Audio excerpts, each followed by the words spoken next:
اور جس دن ظالم اپنے ہاتھ کاٹ کاٹ کھائے گا اور کہے گا کہ اے کاش میں نے پیغمبر کے ساتھ رستہ اختیار کیا ہوتا،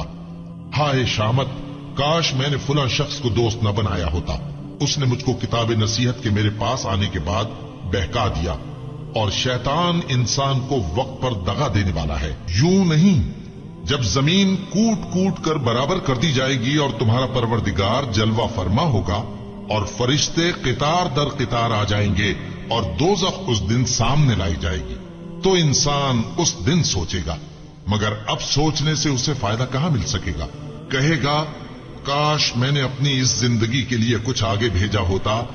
تو اس دن نہ کوئی اللہ کے عذاب کی طرح کا عذاب دے گا اور نہ کوئی اس کے جکڑنے کی طرح جکڑے گا۔ جس دن ان کے چہرے آگ میں الٹ پلٹ کیے جائیں گے تو کہیں گے اے کاش ہم اللہ کی فرما برداری کرتے اور رسول صلی اللہ علیہ